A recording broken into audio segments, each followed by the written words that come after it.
خب سلام بچه ها، با آخرین قسمت آموزش نرم افزار فتوشاپ نسخه 2023 در خدمتتونم و اینجا خدمتتون آخرین قسمت فیلترها که هر فیلتر به صورت جداگانه پنجره جداگانه داره خدمتتون میگم.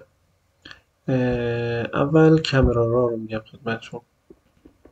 کامرا رو بچه ها این هم مثل همون لیر ادجاستمنت و از قسمت ایمیج ادجاستمنت تغییرات نوری، تغییرات کیفیت و اینا رو روی عکس میاد انجام میده. خب اینجا ببینید من روی اینا که اولا نگه دارم واسه من یه توضیح میاره که میگه این کار رو انجام میده. ببینید رو هر کدوم که نگه دارم. خب حالا ما میتونیم خودمون انجام بدیم. تمپرچر میشه چی؟ میشه حرارت عکس، رنگ‌های عکس رنگ‌های سردی باشن یا رنگ‌های گرم. این هم میاد بین دو تا رنگ این حالت انتقال رو انجام میده. اکسپوژر اون میزان نوری است که روی سوژه هست. کانترست میاد و عرضم بزرگ شما میزان تمایز بین رنگ‌های روشن و رنگ‌های تیره تو کل عکس رو ببینید کم و زیاد میکنه. مرزها خیلی مشخصه در این انتها. منتها کانترست زیاد اگر بالا باشه مشکل داریم، خیلی هم پایین باشه چشم اذیت میشه در هر دو حالت. هایلایت خب نورهای شدیدی که روی سوژه میاد تابیده میشه. شادو یعنی که سایه این عکس به چه صورت هست. سفیدی که ما داخل کل عکس داریم، نور کلی، میزان سایه‌ای که داریم یا رنگ مشکی که داریم و از این قبیل. تکسچر بافتی که رو کل عکس هست رو ببینید میاد شارپ میکنه یا برعکس محوشون میکنه و کلا از بین میبره. کلاریتی میزان وضوح رو میاد و کم و زیاد میکنه. دیهیز این گزینه مربوط به عکاس ها هست که من خودم دقیقا نمیدونم چی هست. وایبرنس میاد شدت نوری که رنگی که عکس داره رو کم و زیاد میکنه. سچوریشن هم غلظت رنگ رو میاد کم و زیاد میکنه. عرضم بزرگ شما که هر کدوم از اینها میاد و روی تنظیمات نوری و تنظیمات رنگ و همینطور بافت و وضوح تصویر کار میکنه که خب اینا توضیح کامرا را خودش یه مجموعه کامل آموزشی لازم داره. ما به همین آموزش میایم و بسنده میکنیم. اینو کنسل میکنم. میخوای کنسل کنیم یا آره. گزینه بعدی فیلتر و لیکویفای هست. لیکویفای بچه ها ببینید اولا که در ورژن های جدید ما با استفاده از هوش مصنوعی ادوبی سنسی خودش تشخیص میده که چهره داخل عکس هست، دور چشم، بینی، دهن، به خصوص تو این عکس که خیلی بارز هم هست خودش ببینید میاد تشخیص میده که دور صورت کجاست. من میتونم لاغرش کنم، چاقش کنم، میتونم چشم ها رو بزرگ و کوچیک کنم.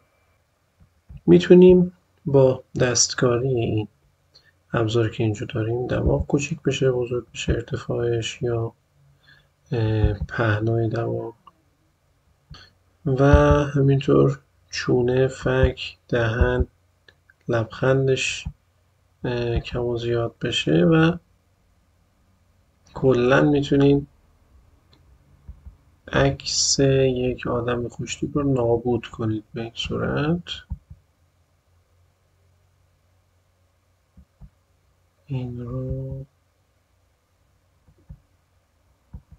به این صورت یه کاریکاتور. گزینه دیگه چی داره؟ گزینه دیگه اینجا من میتونم ارزم بزرگ شما که ابزار فوروارد وارپ رو بردارم و اسپیس رو نگه دارم بچه ها. این عکس رو یکم بیارم اینجا، کنترل منها رو بزنم که کوچیک بشه. میتونم پیکسل ها رو به این صورت پوش بدم، بکشم یا برگردونم سر جاش. اینجا مثلا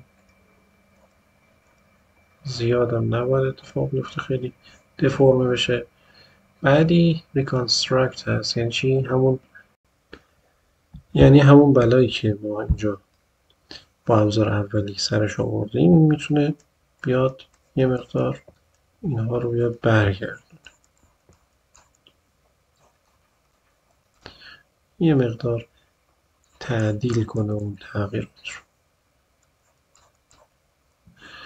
ابزار بعدی ابزار اسموت هست، یعنی میاد نرم میکنه اون حالتی که ما ایجاد کردیم رو یه مقدار طبیعی تر جلوه کنه.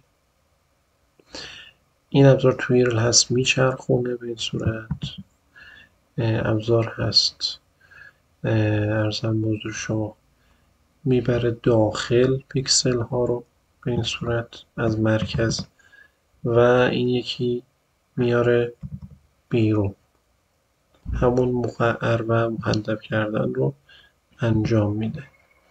کلا هر بلایی خواستیم ما میتونیم با این ابزار سریم بیاریم. این هم که خب چیز خاصی نیست، این به چپ میبریم به راست میبره. و ابزار دست و ابزار زوم هم که مشخص زوم، موقعی که من مثلا زوم میکنم اینجوری راست کلیک که بکنم گزینه‌اش میاد. اکچوال پیکسل اندازه اصلی عکسه و فیت میاد اندازه ویندو، اندازه پنجرمون، و اینم اندازه اسکرینی که اینجا داریم. خب بچه ها یه موقع است که ما میخوایم یه لوگو رو بندازیم روی همچین چیزی. دو تا روش داریم. من میتونم این لوگو رو اینجا یه کپی ازش بگیرم، کنترل سی، و بیام ارزم بزرگ شما که اینجا کنترل وی بزنم، کنترل تی بزنم و بیام اینجا این رو اینجا قرار بدم، کنترل رو نگه دارم و حالت پرسپکتیو اینو بیام به این صورت مچش. منتها من نمیدونم پرسپکتیو این به چه صورت باید باشه. اینطوری میشه و روی حالت اسکرین میذاریم چون بک‌گراند هیچکی داره. ببینید پرسپکتیوش درست در نمیاد، خیلی باید کلنجار بریم با این تا بتونیم این رو درست کنیم. یه حالت یعنی روش بهتری هست. من این رو میام کپی میکنم،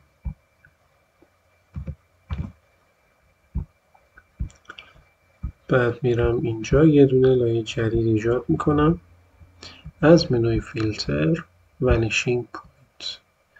ونیشینگ پوینت در مبحث پرسپکتیو خطی هست که میشه نقطه گریز. این رو میام پایین، من میام نقطه اول میذارم، نقطه دوم، نقطه سوم، و بعدی رو خودش تشخیص میده و میگه مچ کن این حالت رو، اوکی میکنه. یه همچین چیزی ایجاد میشه. کنترل سی رو اونجا زده بودیم، کنترل وی اینجا میزنیم، کنترل تی هم میزنم که چون خیلی بزرگه کوچیکش میکنم، شیفت رو نگه میدارم به این صورت. اینجا ببینید من اینو میکشم میندازم اینجا، خودش با پرسپکتیو مچ میشه به این صورت. یه خورده دیگه کوچیکش میکنم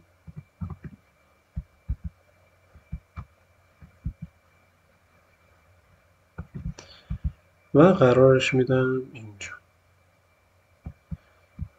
میتونم یکم به این صورت. خب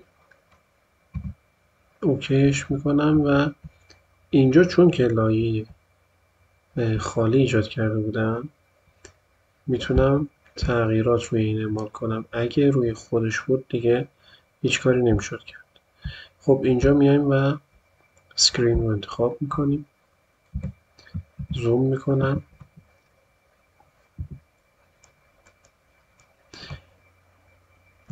میام روی بک‌گراند لسو رو برمیدارم، میام دور این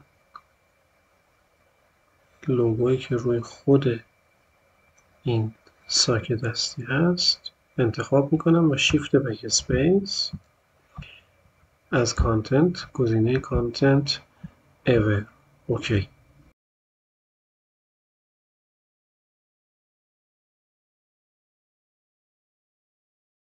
خیلی تمیز پاک شد دیگه، نیاز به کار دیگه ای نیست. خب اینجا رو ببینید بچه ها، این رنگ خیلی یک دسته که ما بهش میگیم سالید. من میخوام با بافت خود ساک بیاد و مچ بشه. میرم روی این دابل کلیک، گزینه که قبلا بهتون یه توضیح کوچیک داده بودم به نام بلند ایف. اینجا من میخوام لایه زیری از داخل این انگار بلند بشه و بیاد بیرون. ما چه رنگی داریم؟ سفید داریم، پس هندل میشه سفید، میشه این. آلت رو نگه میدارم، اینو یه خورده میارمش جلو، آلت رو نگه میدارم و این دستگیره رو ببینید یه خورده میارمش اینجا، اینم یه خورده اینجا. مشکی زیاد کار خاصی انجام نمیده، همین اوکی. حالا ببینید من زوم میکنم، اون بافت از داخل این خودش رو کشید بیرون و انگار که این رنگ چاپ شده دقیقا روی اون و به این صورت شما میتونید لوگو رو بندازید روی هر چیزی که میخواین و باش مچ کنید، فرقی نمیکنه. خب یه موقع هست بچه ما میخوایم که روی یک عکس با زوم زیاد و همینطور با زوم کم از عقب بهش نگاه کنیم تا یه برآورد کلی داشته باشیم. این سمت هم میخوایم که زوم زیاد باشه و همچه اتفاقی میفته. ببینید خب چجوری اینا رو من اینو میبندمش. خب این عکسمونه و ابعادش به این صورت. از منوی ویندو ارنج ببینید اینجا ما میتونیم انتخاب کنیم که عکس هایی که برامون بازه، اون فایل هایی که بازه به چه صورت بیاد نمایش داده بشه. دوتا زیر هم، دوتا کنار هم، 3 تا 4 تا، دوتا این ور یکی این ور و الی آخر. گزینه هست این پایین، آخرین گزینه نیو ویندو فور همین عکسی که باز کردم، این اسم عکس. کلیک میکنم و ببینید دو تا دارم ازش، هر دو به یک اندازه، دقیقا یک. بعد میام از قسمت ویندو ارنج و میگم که دوتا رو کنار هم به صورت عمودی نشون بده. میام روی این یکی زومش رو کم میکنم و روی این یکی میام با زوم بالا شروع میکنم کار کردن. ابزار براش رو برداشتم، این رو روی حالت آورلی میذارم یا کالر داج. کالر داج اگه بخواد باشه من باید یه رنگی به این بدم، مثلا قهوه‌ای روشن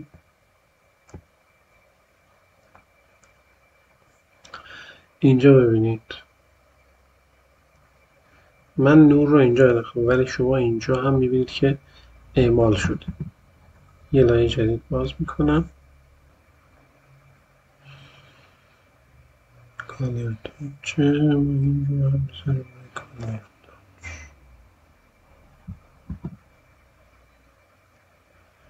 به این صورت.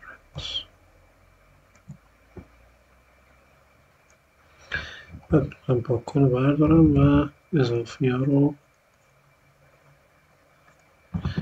با پاکن نرم پاکش کنم که به این صورت و اینطوری اوپاسیتیش رو میتونم کم کنم.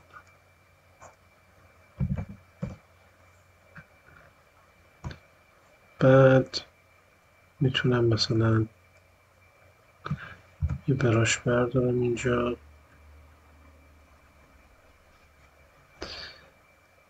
رنگین رو سفید کنم.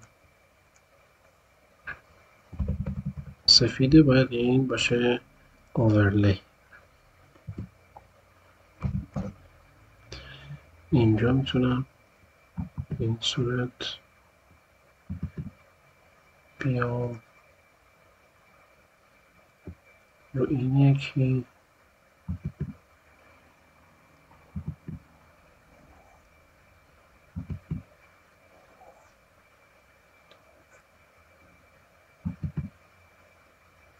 یه همچه حالتی بیام بهش بدم.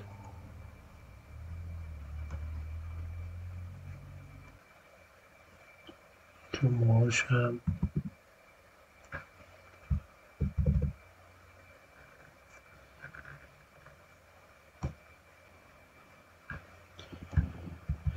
میایم روی سفیدی چشمش مثلا زمین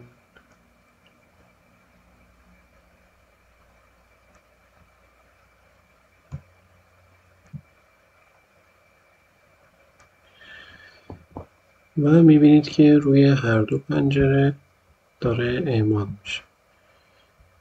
خب من اینجا یه تکنیکی هم روی این بهتون یاد بدم. من میام اینجا و این ناحیه از لب که مشخص هست رو میام انتخاب میکنم، لایه جدید و براش رو برمیدارم یه رنگ قرمز جیغ یا هر رنگی که میخوام فرق نمیکنه. میام و این رنگ رو به این میدم. بعد از بلندینگ مود میام و اینو میذارم روی حالت ارزم بزرگ شما که کدوم بهتر میشه. مالتیپلای هم خوبه، سافت لایت هم خوب. بذاریمش روی حالت سافت لایت. یکم زوم میکنم، یه ماسک ایجاد میکنم، براش محو و اندازش رو کوچیک میکنیم. یه خورده اینو روی حالت اوورلی دیگه نباید باشه نورمال و میام این حالت تیزی رنگ دور رو میام تعدیلش میکنم اینطوری. ایکس میزنم اینجا رو برمیگردونم.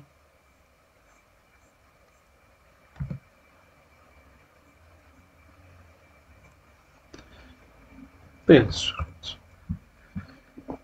بعد به خاطر که خیلی این هم چیز نباشه، تابلو نباشه، این کارهای روتوش هست. اینجا میام و همین رو دابل کلیک میکنم روش. از بلند ایف این قسمت میام قرمز رو انتخاب میکنم و همون کاری که دفعه قبل انجام دادیم. اینو میارم اینجا، آلتو نگه میدارم، این هندل رو خورده به این صورت که زیاد تو ذوق نزنه، اینطور. بعد به راحتی من میتونم اینجا کنترل یو بزنم و هر رنگی که میخوام به این بدم.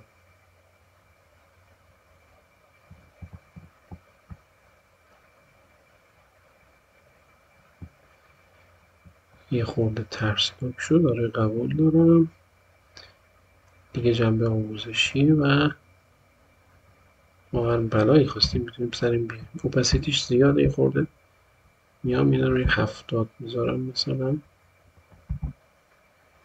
50 هم جواب، 70 بهتر. خب بچه ها با هم دیگه یه افکت گلس مورفیسم رو کار میکنیم. میام اینجا و یه مستطیل رسم میکنم، رنگش رو میدم سفید و استروک نداشته باشه، خالی باشه. اینو میارم پایین و کورنر ردیوس این رو، یعنی که مستطیل من دورگرد باشه، اینو میدمش سی. خوبه. و این گزینه زنجیر موقعی که فعال باشه تمامش میشه سی.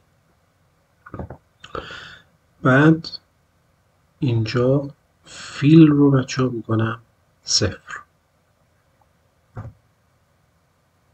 به این صورت نامرئی میشه. اینجا دابل کلیک که میکنم روی این قسمت سمت راست لایه، ببینید من اینو میارم اینجا میارم که بهتر ببینید. خب ابتدای استروک بهش میدم، ببینید شروع میکنه که میگم خودشو نشون دادم. سایز رو میکنم 2 و حالا چطور اینجوری شده که استروک کامل نیست؟ به خاطر که من از قسمت فیل تایپ روی کالر هست در حالت عادی، این رو گذاشتم روی گرادینت. روش کلیک میکنم، گرادینت هم رو اینجوری تنظیم کردم که یه رنگ سفیده با اوپاسیتی 100. این وسط اوپاسیتی دادم 0، بعدش دوباره یه اوپاسیتی 100، انتها هم که اوپاسیتیش 100 به این صورت. بعد اینجا بهش زاویه دادم، هر زاویه که دوست دارم میتونم اعمال کنم.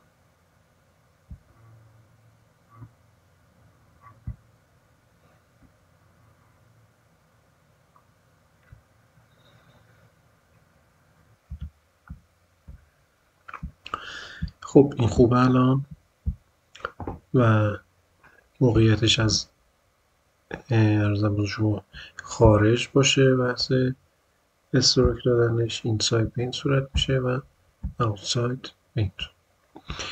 و باقی گزینه هم اینجا اوکی. بعد میریم گزینه بعدی اینر گلو، یعنی که درخشش از داخل. اینجا من اوپاسیتی رو میارم 80 تا 90 میذارم.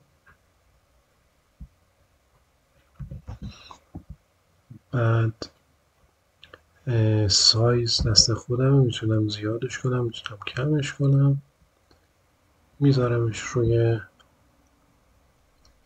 50، کمه واسه عکس، میکنمش 80، 70 خوبه. و اینجا رنجش هم ببینید اینکه چقدر محو باشه، میکنمش اینو 70. خب اینجا کانتور رو ما میتونیم ببینیم حالتهای مختلفش به چه صورت. هر کدوم رو خواستیم میتونیم استفاده کنیم.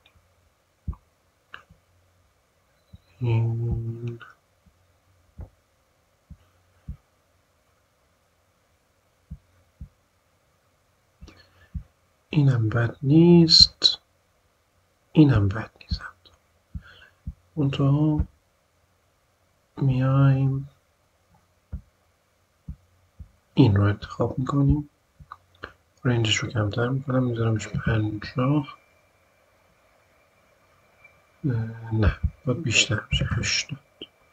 خب بعد میام یه رنگ بهش میدم، کالر اوورلی بهش میدم و ببینیم اپاسیتی چند براش خوبه. من خیلی به عدد 14 و 18 علاقه دارم، معمولا میذارم رو 18. یه دراپ شادو هم بهش میدم و اینجا میام و به این صورت برعکس از این سمت یه خورده سایزش بیشتر. الان اوکیه، به نظر من الان اوکیش میکنم. اینجا بچه ها من یه ارزم بزرگ شما که میخوام این رو بندازم داخلی. اینجا میام روی این لایه دور این رو انتخاب میکنم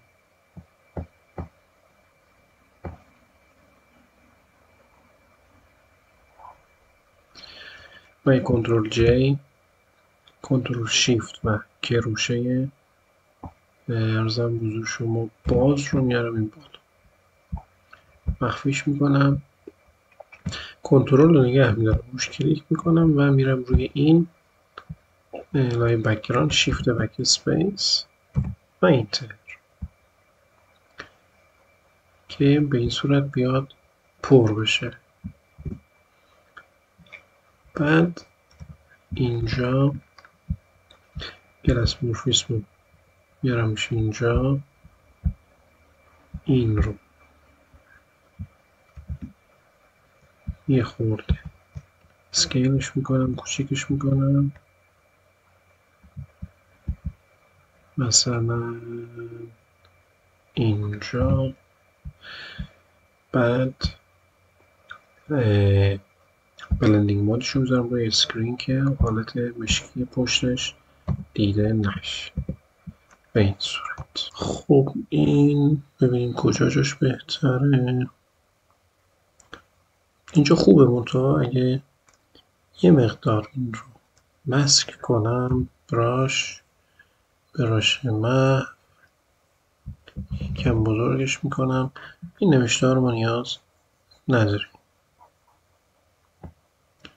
اینجا رو میام یکم مسک میکنم به این صورت.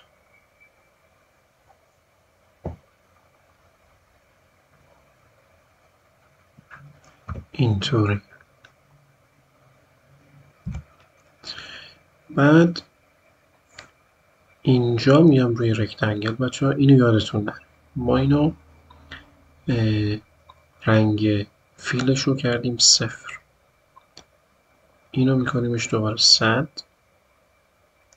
یک کپی از این بک‌گراند میگیرم، کنترل جی، میام روی اون لایه آلت رو نگه میدارم یا اینجا کلیک میکنم، 3 تا روش داشتیم، یا راست کلیک میکنم روش و create clipping mask یا کنترل آلت جی به این صورت. بعد میرم فیلتر، بلر و گازین بلر رو اینجا انتخاب میکنم تا یه مقدار این بک‌گراند محو بشه. 30 نه 3 به این صورت. 2.5 هم بد نیست، 2.8 خب خوبه. حالا من میتونم برم ارزم بزرگ شما که اینجا توی کالر اوورلی دابل کلیک کردم، نه اینر گلو بود، اینر گلو، و این کانتور رو تغییر بدم ببینم کدومه که قشنگ‌تر میشه. اینم جالبه ولی این پررنگ خیلی خوبه. اینو 70ش میکنم. الان خوبه به نظر من. حالا اینو ما فعلا کاری نداریم. اینجا ببینید من کنترل تی میزنم و این رو هر جا که ببرم اون افکت هست باش. چرا؟ چون که این بک‌گراندی که من گازین بلر بهش دادم، فیلتر محو بهش دادم، روی این مسک شد. پس هر جا که برم این ارزم بزرگ شما فیلتر دنبالش میاد. اینو میذارم اینجا. مثلا من میتونم بزرگش کنم، حتی میتونم از این قسمت نازکش کنم به این صورت و افکت موقعی که اینتر میکنم درست میشه. ببینید اگه کنترل تی نباشه این اتفاق میفته، یعنی بک‌گراند تکون میخوره. پس این کنترل تی اگه داشته باشه اینجا شما میتونید جابجاش کنید. این رو دوباره میارم کنترل تی و میذارم اونجایی که میخوام به این صورت. خب بچه‌ها، امیدوارم که از آموزش ها لذت برده باشید، براتون مفید باشه. تمرین کنید حتما. اگه سوالی بود من در خدمتون هستم. تا آموزش دیگه، خدا یار و نگهدارتون.